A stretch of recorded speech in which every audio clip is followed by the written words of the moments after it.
इस वायरस की वजह से 7 लाख मौतें हो सकती हैं। इस आशंका के बाद अब कोरोना को कंट्रोल करने की संभावना को एक और झटका लगा है। अब बेहद तेजी से फैलने वाले एक नए वेरिएंट का पता लगा है। कोविड के इस नए वेरिएंट की बात करेंगे आज खबर स्टोरी में।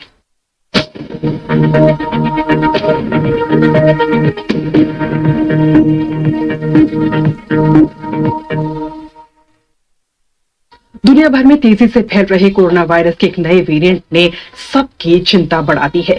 साउथ अफ्रीका में तेजी से फैल रहे इस नए वेरिएंट की खबर मिलने के बाद दुनिया भर के देश सतर्क हो गए हैं। अभी तक की जानकारी के मुताबिक वैज्ञानिकों ने इसका नाम B11529 बताया है। इसे अब तक का सबसे खतरनाक वेरिएंट बताया जा रहा है और ये अब तक पाए गए सभी वेरिएंट्स के मुकाबले सबसे ज्यादा म्यूटेटेड यानी सबसे ज्यादा संक्रामक है और इसका स्पाइक प्रोटीन भी कुछ इस तस्वीर जैसा नजर आता है। अभी तक इस नए वेरिएंट के सिर्फ 59 कंफर्म्ड केसेस सामने आए हैं। ये केस साउथ अफ्रीका, हांगकांग और बोत्सवाना में पाए गए हैं। हालांकि अभी इस पर और शोध होना बाकी है, लेकिन डर इस बात का है कि ये प्रतिरक्षा यानी कि इम्यूनिटी से बच सकता है और अब तक विकसित की गई वैक्सीन इस पर बेअसर साबित हो सकती है। इस वेरिएंट के संभावित खतरों पर चर्चा करने के लिए WHO ने आज जेनेवा में एक बैठक बुलाई।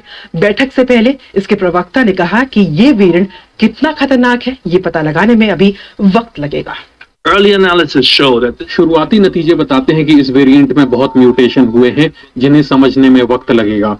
ये वेरिएंट कितना असरदार हो सकता है ये जानने में भी अभी और समय लगेगा। शोधकर्ता इसका म्यूटेशन समझने में जुटे हुए हैं ताकि पता चल सके कि ये कितनी तेजी से फैल सकता है।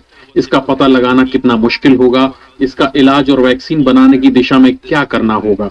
B11529 नाम का ये वेरिएंट बहुत तेजी से फैल रहा है। And vaccines. इस बारे में और जानकारी दे रहे हैं दक्षिण अफ्रीका में मौजूद BBC संवाददाता Andrew Harding. The one thing scientists here say they are sure so far is that this is a highly transmissible. वैज्ञानिकों का कहना है कि वो अभी तक सिर्फ एक बात को लेकर श्योर है कि ये तेजी से फैलने वाला वेरिएंट है।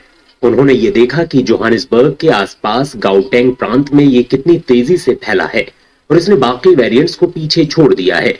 इस बात के भी सबूत हैं कि दक्षिण अफ्रीका में संक्रमण की पिछली लहरों में जो वेरिएंट्स फैल रहे थे, मौजूदा वेरिएंट उनसे तेजी से फैल रहा है। यहाँ लोगों की सुरक्षा इस बात पर निर्भर करेगी कि टीकाकरण कितने ज्यादा लोगों का होता है। Safety and some defense.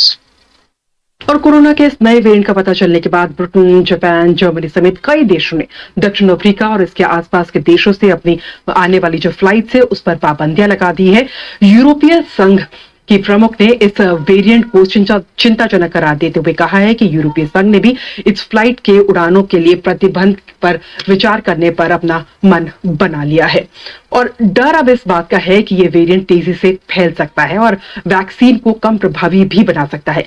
वैज्ञानिक शोध से ज्यादा जानकारी सामने आने की उम्मीद है, लेकिन दुनिया में ये वेरिएंट किस तेजी से फैलता है और किस तरीके से फैलता है उससे तस्वीर और ज्यादा साफ हो जाएगी। कोविड के नए वेरिएंट का पता लगने के फौरन बाद जिस बला की तेजी से ब्रिटेन ने यात्रा प्रतिबंध लगाए, उससे पता चलता है कि वो इसे कितनी गंभीरता से ले रहा है।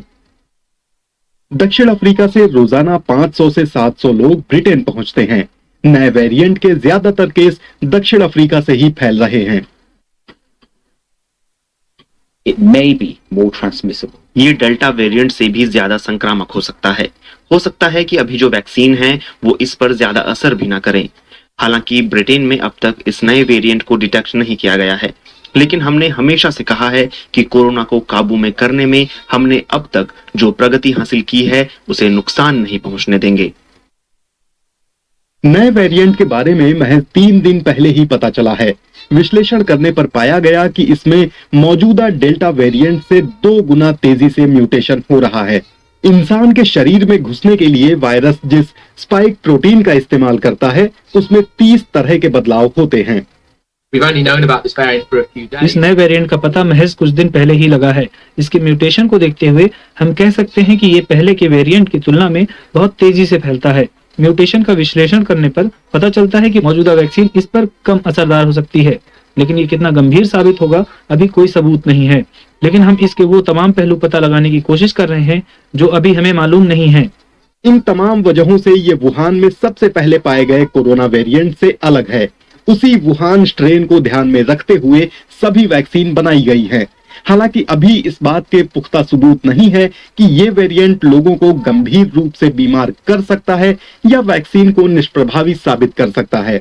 अभी 2 से 3 सप्ताह का वक्त लगेगा जब लैब टेस्ट के बाद पता चल सकेगा कि क्या महामारी के दौर से गुजर रही दुनिया के लिए ये एक और चुनौतीपूर्ण वक्त है या फिर ये चिंता की बात नहीं है। और नए वेरिएंट की खबर आने के बाद तो दुनिया के कई स्टॉक मार्केट्स पर भी इसका असर देखने को मिला है। यूरोप और एशिया के शेयर बाजार में खुलने के बाद तेज गिरावट दर्ज की गई। जापान का निक्केई 2.5% से ज्यादा गिरा। हांगकांग का हैंग सेंग में भी ऐसी ही गिरावट देखने को मिली और सबसे ज्यादा असर ट्रैवल एंड टूरिज्म इंडस्ट्री से जुड़े कंपनियों के शेयर्स में नजर आया। अमेरिकी बाजार के भी निचले स्तर से खुलने का अनुमान है।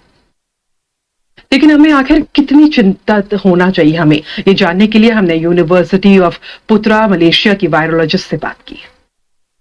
It's estimated that at least 32 mutations on the spike protein.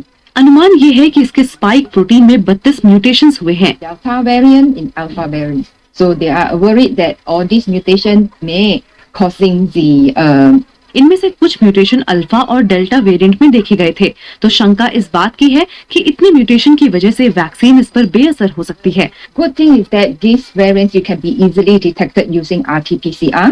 So अच्छी बात यह है कि आम पीसीआर टेस्ट से इस वेरिएंट का आसानी से पता लगाया जा सकता है। हमें उम्मीद है कि जब ये वेरिएंट अन्य देशों में पहुंचेगा तो वहां आसानी से इसका पता लगा लिया जाएगा। the variant reached the individual country. Covid के B11529 वेरिएंट से पहले अब तक कोरोना के और भी वेरिएंट सामने आ चुके हैं। ज्यादा संक्रामक वेरिएंट को वेरिएंट्स ऑफ कंसर्न कहा जाता है। अल्फा वेरिएंट जिसका सबसे पहले यूके में पता चला और अब वो 50 से ज्यादा देशों तक फैल चुका है। बीटा वेरिएंट सबसे पहले दक्षिण अफ्रीका में पता चला उसका और अब ये यूके समेत 20 देशों में पाया जाता है। कोविड के गामा वेरिएंट की शुरुआती पहचान ब्राजील में हुई, जो अब यूके समेत 10 देशों तक ये वेरिएंट फैल चुका है। और अंत में डेल्टा वेरिएंट जिसके सबसे पहले भारत में केसेस नजर आने लगे थे, अब वो बड़े पैमाने पर ब्रिटेन में फैला हुआ है। और डेल्टा वेरिएंट का ही एक और प्रकार जिसे डेल्टा प्लस के नाम से भी जाना जाता है, उस पर ब्रिटेन के अधिकारियों ने अपनी नजरें बनाई हुई हैं।